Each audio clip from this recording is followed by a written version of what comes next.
Pacheco. Sabe? Mas, e aí o ponto era o seguinte, eu tava no Fluminense Futebol Clube, na minha mesa, e aí o meu notebook, o WhatsApp, piscou. Quando eu olho, tava lá uma mensagem de Diego Moraes, que é um jogador de Proclubes de muitos tempos atrás já. Inclusive, eu nem sei por onde anda. Um abraço, Diego, se você estiver assistindo aqui. E aí ele me mandou uma mensagem perguntando se eu ainda estava no Jornal Lance, como repórter. E aí eu virei para ele e falei, não, Diego, não estou mais, mas em que posso te ajudar? Eu tenho contatos, né? O networking continua. Sim. Olha a palavra aí, a network. E aí o Diego me mandou uma mensagem, então, é que eu queria fazer uma matéria com você, se tinha como você me indicar algum repórter para poder fazer essa matéria, porque eu sou o técnico da Seleção Brasileira de FIFA Pro Clubes, e existe atualmente a Confederação Brasileira de Futebol Online. Na época já existiu o CBLOL, tá, rapaziada? Então eu já pensei, como assim, né? E a gente vai jogar agora a Copa do Mundo. Eu comecei a ouvir aquilo e falei, não, peraí, o que tá acontecendo? Como assim tem uma seleção brasileira de FIFA Pro Clubes? Como assim existe uma Confederação Brasileira de Futebol Online? Sim. Aí eu expliquei pra ele e falei, cara, olha, eu tô trabalhando no Fluminense, eu te ajudo a chegar em alguém pra fazer essa matéria. Mas eu não posso fazer. Eu tô no Fluminense, eu não tinha como fazer. Mas eu quero jogar. Me explica aí como é que é esse negócio. Me explica como é esse negócio. E aí ele falou, não, cara, eu tinha jogado Pro Clubes já, que o Pro Clubes ele é lá do FIFA 11, se eu não me engano. Então, eu tinha descoberto o Pro Clubes naquele período. O problema do Pro Clubes também é um pouco esse. Quando o cara entra dentro do FIFA, não é muito intuitivo você entrar para clicar no Pro Clubes. É a primeira vez que você joga o Pro Clubes, você simplesmente entra num lobby aleatório, jogando com pessoas aleatórias, você nem tá jogando com 11 pessoas, então às vezes você não consegue entender facilmente todo aquele universo, as possibilidades que ele te apresenta. E quando eu entro no Pro Clubes ali para jogar pela primeira vez, eu jogava também uns campeonatinhos de X1 ainda no Orkut, que a gente fazia umas competições. Aí eu virei e falei, cara, esse modo é legal pra caramba. Aí eu chamei as pessoas que a gente jogava esse campeonatinho de X1. Pô, vamos experimentar? Todo mundo entrar pra jogar?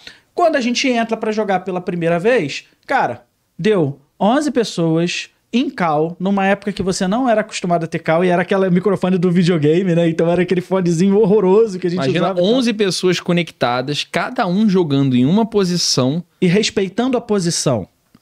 Como um jogo de futebol real, né? Exato, cara. O que eu te falo é o seguinte, a gente nunca tinha tido aquela experiência. Hoje é muito fácil você identificar e entender isso, porque a tecnologia tá o tempo todo, as pessoas estão jogando online, juntas, no mesmo time, no mesmo ambiente. E ali, cara, foi uma coisa absurda que veio na minha cabeça quando eu tive aquela primeira experiência, que eu virei e falei, cara, primeiro que a gente praticamente não dormiu no fim de semana, a gente ficou jogando aquilo direto no fim de semana sem parar. E depois, além desse ponto todo, é que eu falei pensei, as possibilidades que isso aqui tá trazendo, pelo aspecto que você mencionou anteriormente. Qual é o sonho do brasileiro? Qual é o sonho do médio, né? O cara quer ser jogador de futebol. Não é nem do médio, assim, é de todos. A criança, ela já cresce, muitas das vezes, com o pai falando, meu filho vai ser jogador de futebol. E se for de uma classe mais pobre, com mais dificuldade, mais humilde, ele vai falar assim, o meu filho ele vai ser jogador de futebol para tirar a família da situação que ele tá. Exatamente.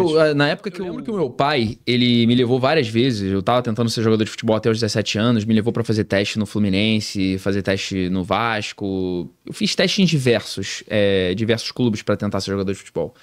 E até os 17 anos eu fiquei nessa fissura, né? E eu lembro de fazer teste no Fluminense uma vez e encontrar um menino que ele tinha um sotaque do Nordeste. Eu perguntei, caramba, você é daqui, cara?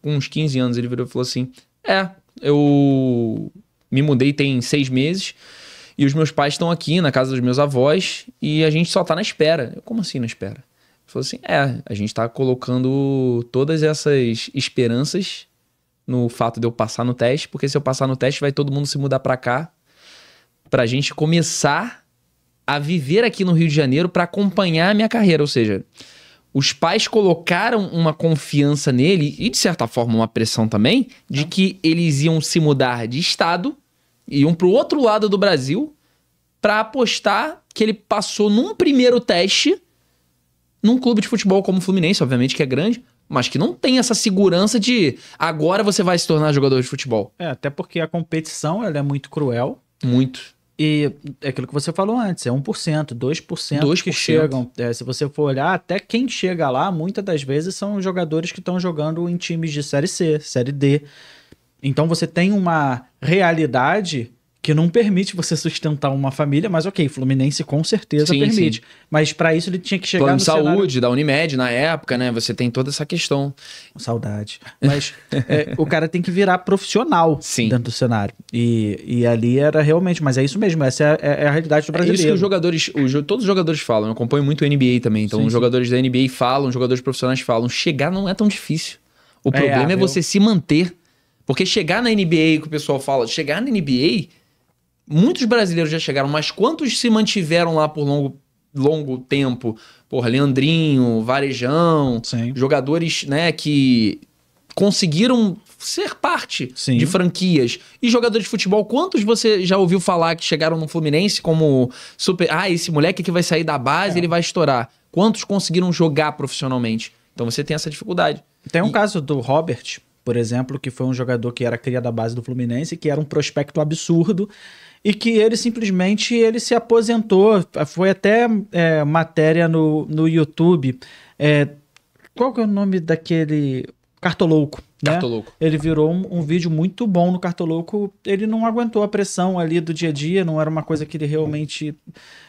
Aguentou mesmo, segurou a barra, e com 26 anos se aposentou. E aí, essa questão. Aí você imagina um game que ele só te traz os benefícios de ser esse jogador. E não traz os malefícios. Que não te traz a pressão, não te traz a contestação, não te traz a fama negativa. Você imagina que você tá dentro daquele personagem que é um jogador de futebol e você automaticamente consegue fazer com que você se sinta naquele ambiente, você se sinta um jogador, dependendo de como for a experiência. E isso que eu acho muito legal hoje na modalidade que você seguiu.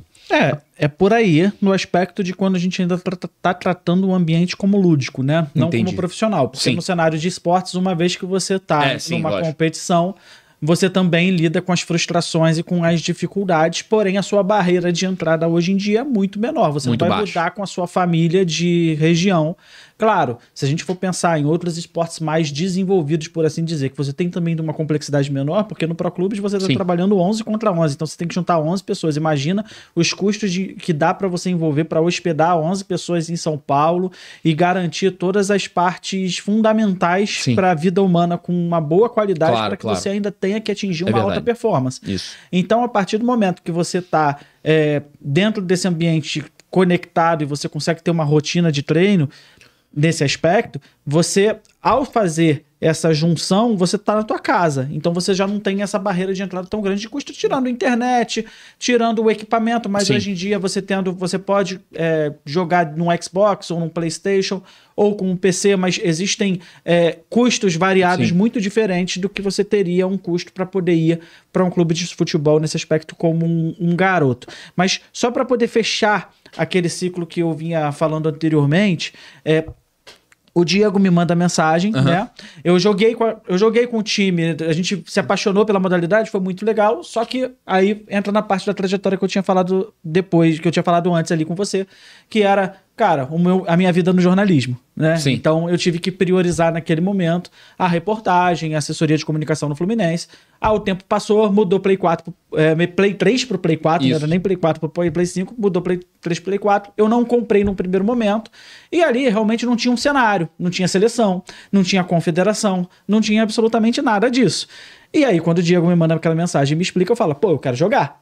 E aí ele me arrumou uma vaga no time dele, então eu já comecei na segunda divisão, eu não passei, tinha na época Série A, Série B, Série C, Série D, eu já entrei na segunda divisão, e entrei jogando muito mal, tá? A gente quase subiu pra Série A, eu tava de zagueiro na época. Caramba. Mas aquilo me cativou, que eu virei e falei, cara, poxa, isso aqui não é só um jogo, isso aqui pode se tornar um negócio, isso aqui tem um potencial muito grande.